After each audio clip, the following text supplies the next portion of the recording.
Hey guys, Henning and Morten from FlippedNormals here, and we're doing another color video now. So there was some really good response to the last color video that we have had, and more of a fundamentals kind of series, and it's not something that we've covered a lot before, so we thought we'd dive deeper into color and actually talk about how you can use it in film and animation, and how some of the best people out there use color to their advantage when doing storytelling. Yeah, color was one of these, or lighting was one of these areas which I really want to get into as well. I was between should I go into modeling or lighting, and the reason I really enjoyed lighting this much was because this is really when you're setting the mood for a piece. You can do all the modeling and texturing regardless to be perfect, but the lighting, like you can see in this picture here, just dramatically changes it, and you can do that really quickly. Yeah, so this is from some illustrations from The Dam Keeper, which is an animated series. I think it's animated now. By Tsutsumi and Robert Kondo. Dice, I'm not sure about Robert, but Dice at least worked for Pixar and, did a bunch of work on Toy Story. There's some color scripts we're going to look at later for that as well, and he's just really amazing at color.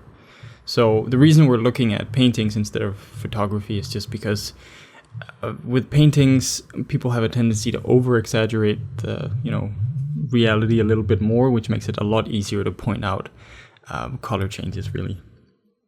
So in this first piece, I really like how it changes, because it's the same setting. Nothing really changes except for the lighting. Whereas in the first one here, we have this, it's kind of calm, maybe a little melancholic, very overcast, not very harsh light. There's not really any direction to it. Light is coming from everywhere. So you have this way of lighting something can be used to, make a calm scene. You're at a compound with some butterflies, and there's not really anything stressful or aggressive about this piece, for example. And then we switch over to this piece here, where it's in the middle of the night, and we have dark blues and some more, let's call them depressing colors with the dark hues and stuff. But in the middle of it, we have this butterfly that lights up and sort of creates some hope, a warm feeling in the night. And I think that's a very excellent way to do storytelling, where you create a little bit of color contrast within the piece, and all of a sudden you lift the mood of it. So if you look at, we have this color wheel up here in the left-hand corner. So unlike the other color video that we did, this is going to be with CMY color wheel, which is the cyan, magenta, and yellow color wheel. There's a bunch of videos out there about different kinds of color wheels. This is a subtractive color wheel, so if you mix the colors, eventually you'll have black, whereas RGB is like additive. If you mix them all together, you'll have white. So this is excellent for painting and print, that kind of stuff. Oh yeah, about the color. I forgot about that. One thing I was like, there's something that we needed to talk about. What I wanted to point out was that if you look at the color scheme here, we're very much down here in the dark blues.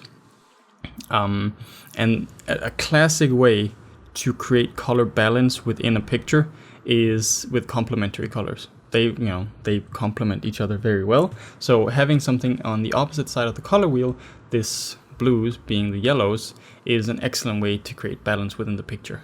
So, and it's not just one piece of yellow. You can see it also spills out onto the ground here, where we transition more into the yellow greens, but still within the range of the complementary colors of the blues. It's such an effective way of lighting anything, where you can just make the majority of the piece one color, and then you just make the light source the complementary of this. I do this a lot, where you have in this case you can do blue and then just orange. I do the same when doing portrait lighting as well in full 3D. Yeah, there's a reason the whole teal orange combination is on, I don't know, literally every poster nowadays, because it's so effective. It's overdone, but it's very effective. Exactly, that's the thing. It works. So like any Transformer movie, any poster there will be, will heavily use that. Another shot, another piece from The Dam Keeper here is very different. It's kind of similar to this lighting here. We have this, whoops, spoilers, overhead lighting, but for this setting here, it creates this, we have the fox. Well, I guess his name is Fox. Overhead lighting in a classroom tends to create, I guess for me, this very suppressed feeling. It's not very comfortable lighting. Oftentimes you'll see that with lighting, the more blue and the more harsh the light is, the less comfortable it is. But then if you want to turn more into something, something wholesome or something that feels nice, you tend to go towards the warmer colors. And you have that with color combinations when you're painting landscapes as well. The bluer colors can be, more scary, more dark, and then you have the warmer colors, which can make you, feel nice. But at the same time, if you overdo it, the warmer colors can also turn into, they become aggressive, very red and very, scary colors, I guess. And there's definitely an argument to keeping the lighting like this simple. I see a lot here where people, they make every single shot in their short movie or film, they make it so epic.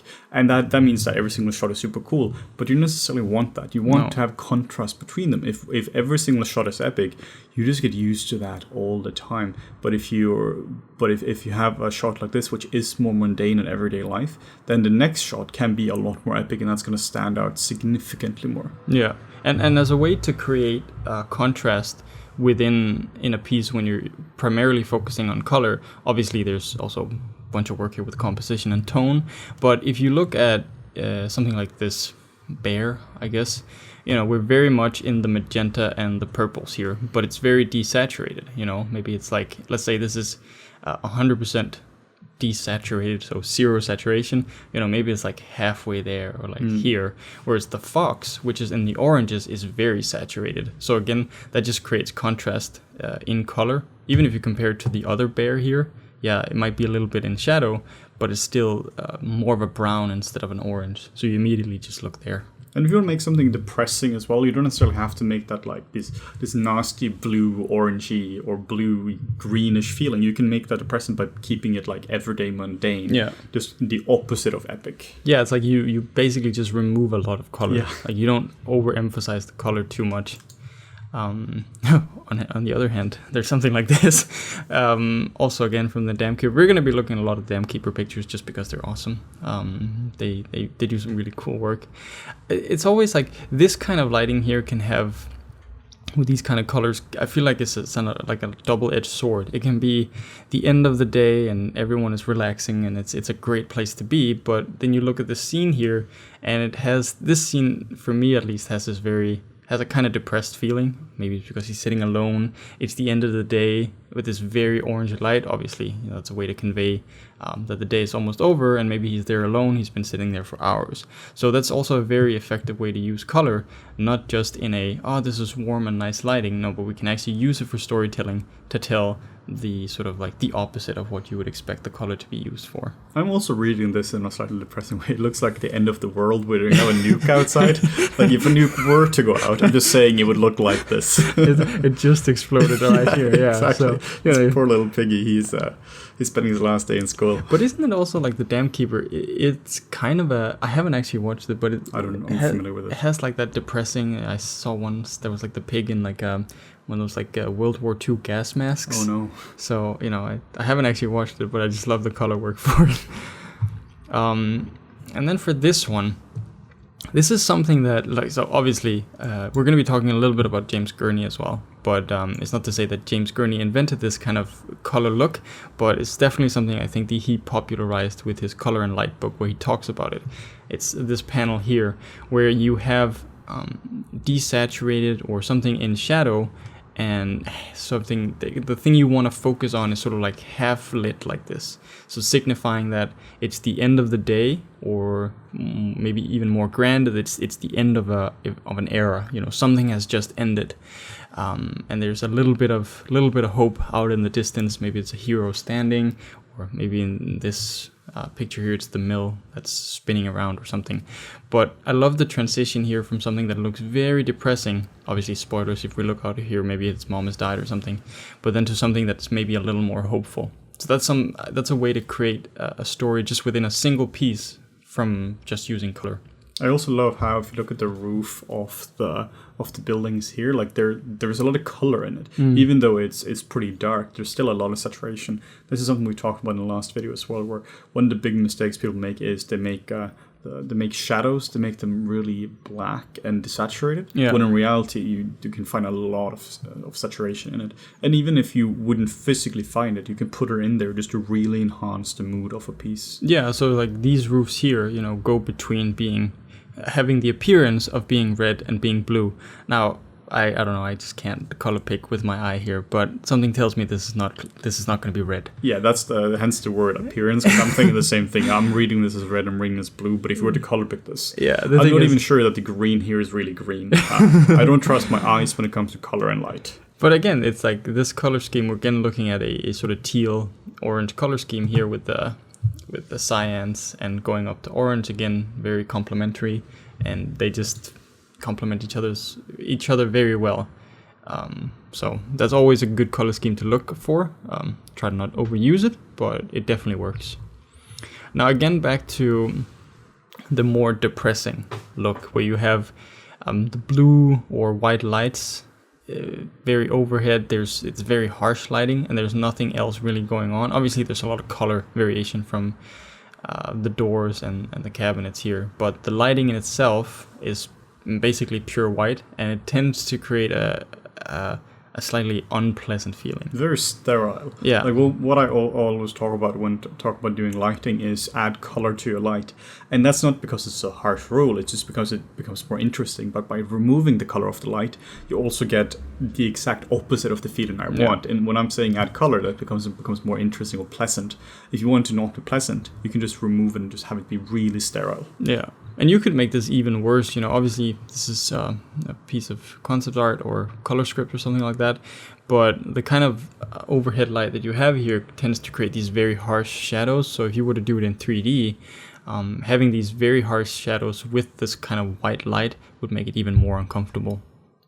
So you create that. You can do the opposite with having softer light. That's why you always see photographers and anything, like if it's an interview or something, they always, if you look behind the set, there's always going to be a soft box that diffuses the light to have it very soft and spread out everywhere, because harsh light just doesn't make people look very good. No.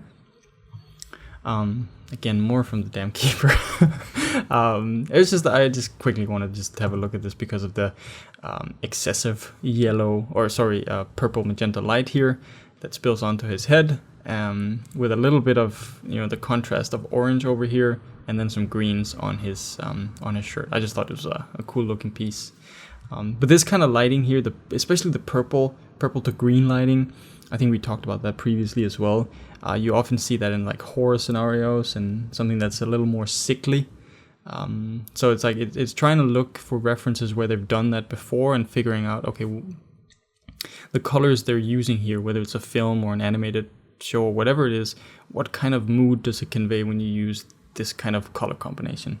Yeah, I'm trying to think about how would you light this in real life without actually using colored lights, and I can't really think of any way you would have that kind of color. Yeah, it's like, I would imagine this is like supposed to represent the sky, and obviously in this universe the colors are amped up quite a bit. But yeah, in real life you probably just use a colored light. It's hard to wait for the sky to look like this. Yeah, exactly. I actually saw once here in Japan where it was like that. It was I remember. Pretty crazy. It's really insane.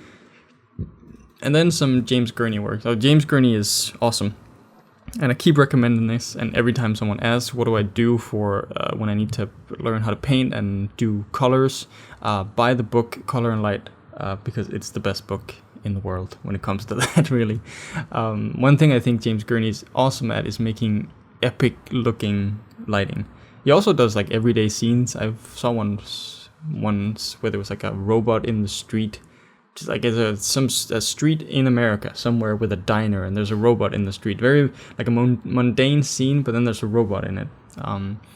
But anyway, like the lighting here is beautiful, and you have this, again, like I would say like the dominant color here is definitely going to be in the oranges. Just like look at like all this architecture here, which is just oranges and browns, and then with some blues and blues in the shadows. Again, this is like desaturated orange here, and then you complement that with the blues. So we're very much looking at this kind of color spectrum there. I think my favorite thing with the lighting here is the bounce light on the neck of him, or it's just so nice. Yeah, you get this very yellow like it's almost glowing. Yeah, When exactly. you have that bounce light. It becomes very comfortable. It's like the softest lighting you can have. Yeah.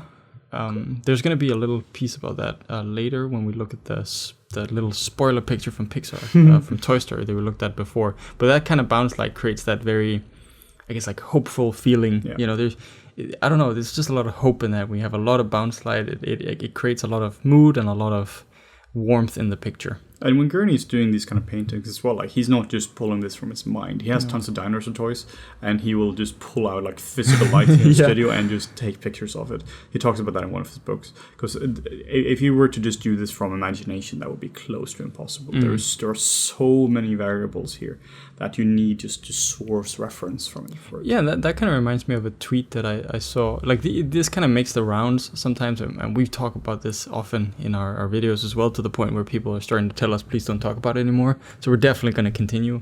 It's 100%. It's the use of reference. It's like even the professionals. Someone like James Gurney, he sits there, he lights with dinosaur toys or makes little makeshift toys if he needs to make something and light it, because you can't keep all that information in your head. Maybe it's not even like, even the professionals. Maybe it's like because they use reference, they are professionals. Like there's a correct correlation here. Yeah. Try to paint dinosaurs from imagination with bounce light, like you can't do it. And then here's another James Gurney piece, which we talked about like before. It's like I think this is kind of the only one. I'm gonna call this kind of a monochromatic image, just for the sake of it's not a monochromatic image at all, because like we're spanning the majority of the picture, spans like this range of colors. So not monochromatic at all. But the point is here that it's primarily in the greens, all this stuff here with some blue greens here and yellow greens down here, but then with some variation in color here heading towards the oranges. It's just far enough removed that you don't actually, you don't think about it too much, but it still creates some really nice contrast within the picture. One thing I really enjoy about the colors here is the shadows. They're very, very red when it comes to just where the places are, or the different levels are going here. The shadows they're really warm. Yeah. And this just makes it incredibly interesting to look at. In reality, they probably wouldn't look like this if you take a photo of it. Yeah. But it just makes it look so much richer. Yeah. And then this piece, another James Gurney piece, in case the dinosaur didn't give it away. But I really like this piece because here we have another example of overcast lighting. And the overcast lighting that we looked at in the beginning made it look very depressing. It was like, oh, okay, maybe it didn't feel too good. Maybe he was alone. But in this instance, I think you mentioned it, like it just makes everything feel very grounded. And like it's very non-offensive. There's, just overcast lighting. It's from every direction. And it just makes it feel like a solid piece. Yeah, to me, this reads as a realistic piece. If you could, obviously, the dinosaur doesn't exist, but I don't know that. If you were to show this to somebody in the 1800s, they would be like, "Oh yeah, this is new. There's a new dog they can't find in South America."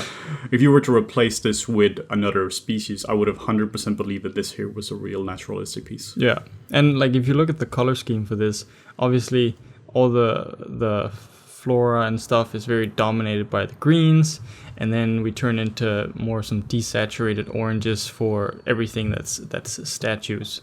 But really interestingly for the kids over here, like it's not gonna be strictly a complementary color scheme, but this is where you sort of move into maybe some more triadic color scheme where we touch the greens, we touch the cyans, and we touch the reds for what they're wearing. So just a really cool combination of colors that has a really well balanced feel to it. What's interesting as well is looking at the statues. You could very easily, as a beginner, just make them white, and then just make their shadows darker. But if you were to sample the colors here, you can tell that there's a lot of color in them. Yeah. And they aren't really like white. That's what a lot of people do. They just make it full on white. Yeah. But the values and the colors here are just so beautifully controlled. There's also, I just want to go back to this piece real quick actually. There was one thing I want to talk about just in terms of when people are beginners and when they're starting out with painting and when they're starting out with color, is a mistake people tend to make is obviously most people do digital painting. Like the barrier to entry is just a lot easier, I suppose, nowadays. So a lot of paintings tend to get washed out and very much have that beginner Photoshop feel to it, and that not just shit on beginners. That's just what happens. You have soft brushes and you start to paint. But the nice thing about, these are, I think, I'm not sure this is watercolor, maybe it's like Gouache or something. Gouache or something. And like it's creating these harsh lines and clearly separating out where you have the different colors. I feel like a lot of beginner paintings, when you start out with color, tends to look something like this area here where you blend it in. Obviously this area makes sense because it's clouds, but for the majority of the painting, everything is very sharp and very clearly delineated, very clearly separated. Yeah, so the lines also help the composition go along as well. Like they're very clear choices. Yeah, so there's a little side note there. And this, I should mention, I think these are all from, it's like Dinotopia. Yeah, exactly. One of my favorite books as a kid. Yeah, it's pretty cool.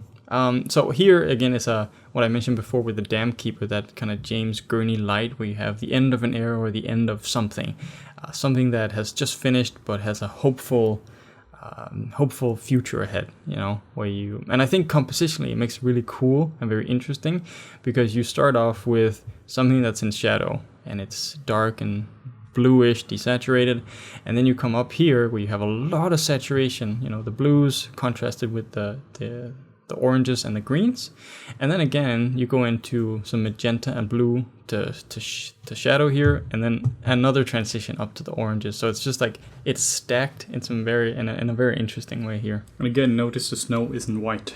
Oh yeah, the exactly. Snow has so much color in it. Yeah, if you look at the snow in light, there's a little bit of yellow in there. There's like a tiny hint of blue as well. The orange from the sun obviously affects the look of this. There's not going to be pure white. This is close to pure white, but it probably isn't exactly pure white. We still have that little bit of yellow in there. Pure white we reserved for like extreme highlights, maybe in metal or something if the sun is reflecting, but you really wouldn't see pure white or pure black unless you're in a dark room and there's literally nothing. I guess like snow is one of those places where it's like if it's very overblown and you just see a big landscape of just pure snow, it can have that very white look to it. Because it's so white. Yeah, especially when you have a midday sun above, then that's probably one of the rare instances where you would see it, especially in nature. But then down here, in the desaturated sort of blues, a little bit of purples here, but then greens. It's a little bit of a green tint tiny down hint here, of it. which is really cool to see. But also just like the amount of saturation. If you look here, the bounce light here, this is very much in the reds, when we're transitioning from the oranges here in the cliff, and then in the shadow we tilt a lot more this way to have that bounce light in there, which is really cool, kind of like the same we saw with the dinosaur.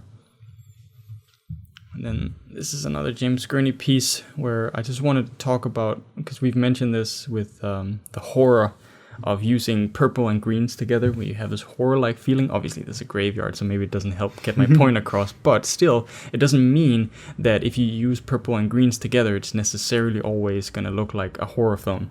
Like you have very saturated purples here in the back for the mountains, and then you have some more desaturated but darker greens. And if you look at the CMY color wheel, that's pretty much in line with what we're expecting for a complementary color scheme. And then finishing it off, if you want to balance something out just in terms of pure color balance, it's kind of like you have a set of scales, and you don't want this wheel to tilt.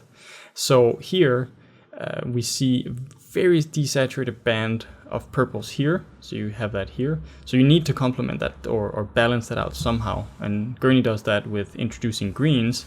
But then he also wants to play with it a little bit, so he goes up to the desaturated yellows. But they don't live here; they would live some place like there, and then maybe a little bit of blues. You could have that in the shadows as well. So it's thinking about where do you want your. It's kind of like you have skill points, but you don't have infinite skill points. If you have infinite skill points to place, you just end up with the rainbow. So you want to be quite selective about where you sort of place your it's colors. like you have 10 points to put into different things. In this case, he might put like 6 into purple, and then maybe like 3 into one, and then the other one into yellows or something. And then to Toy Story. So this is, I believe this is also Tsutsumi. Yeah, because he's a beast. He's so damn good. And just to talk about like the color scheme here again, if you look at it, we're very much in the greens and the blues, like cyans and greens here. And then where we want the focus to be is, can we say pedophile? He feels like a pedophile. At least a bit murdery. A bit of murdery, yeah. Maybe is that better or worse? I don't know. But Lotso, at least, he lives over here, so he very much creates a big contrast color-wise to what you see in the environment. So there's immediately your eyes just go to him. Where everyone else, they kind of fit in. The only one I don't really think fits in is like, what's her name? Jessie? Girl cowboy. Yeah, Jessie or girl cowboy. Yeah, like the only thing that sort of like pulls it out of this is like her hat, because that's kind of in the same range as Lotso. But very well balanced. You have the greens and the blues, and then contrasting with Lotso. But even here, like this very nice bounce light as well. Like Dice does that a lot as well. I've noticed in his pieces. The cool thing about doing this in 2D instead of 3D is that it's so much easier. Imagine if you were to do this in 3D, and that's the first time you think about the lighting. Yeah. You'd have to model up like 40 props and like 6 main characters, rig them up, and like it's such a nightmare. But like a good artist like this can whip up a thumbnail like this in a few hours. Within a day, you can maybe have 2 or 3 at least rough thumbnails for this, and you can just figure out what direction you want to go in. Yeah. And directors absolutely love having that. Yeah, and that's not to say that if a 2D artist needs to paint something of it, that it's it's an easy task, but the technical challenge of having to build all this in 3D would just take way too long. Yeah, exactly. I mean, it's more the more kudos to the 2D artists, because lighting this in 3D by itself, you would end up like definitely a few lights here and there, but doing it in 2D, you need to control everything. Yeah. So you have to be so tight with everything you're painting. And then one of the things, like once you start to look at it and you look at it more in depth, you start to notice that it's horrible. I don't know the names of like Buzz Lightyear and Woody. That's all I've got.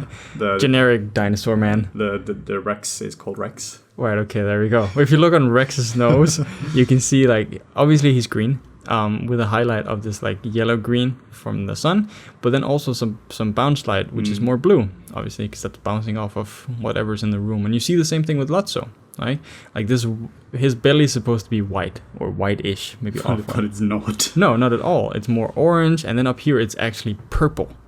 So that's. But you don't look at it and think, oh, these colors look weird. Like it just reads naturally because the artist, in this case Dice, has studied light and color so much that it becomes more second nature. This is just another one, which is super cool. It's the same kind of color scheme. You're not really in doubt where to look. The color contrast is pretty apparent. So that's a really good way to balance it out. Such beautiful shots. Toy Story 3 in general is just absolutely stunning really when it comes to lighting color. And this one, it can kind of go both ways. We kind of talked about that with the purples and the greens. This is like feels like a prison scene we talked about. You mentioned, it's kind of like bars going down with the shadows and the reds that come out from this kind of lighting, contrasting it with kind of purples, a little bit of appearance of green in the shadows, and it's like blue, and then obviously Buzz Lightyear here. Creates a very apocalyptic feel to it. It's very otherworldly. Like you really wouldn't see this kind of lighting in real life. Also because if you had lighting like this, which was from the sun would be so scattered, you wouldn't really see direct sunlight at this point, I believe. And then like if you look at the color wheel, we very much live in this band of color. Maybe a little bit of hint of more pure reds that's a little bit desaturated, and a little, there's some few splashes of more the greens, and a little bit of cyans in there as well. This is also where I'm 100% sure that my eye is being fooled here. Yes. I don't believe that the green on Buzz Lightyear is green at all. No. Like that's probably like a purple or something like that. It's playing tricks on your mind. But I'm definitely reading its green. And that's where it's a good exercise to take a painting like this, paint what you think that you see, and then you'll probably be surprised that it's actually way off. You gotta be 100% off. Yeah. You probably couldn't be more off. And it's a good exercise because that trains your eye to look at these kinds of colors and be like, okay, in this situation, this color would make sense. So it becomes, more intuitive for you to paint. And this is just the 3D version of the same thing. I'm just impressed with how close they managed to stick to the color script, which is always cool to see. Pixar lighters are top notch. Yeah.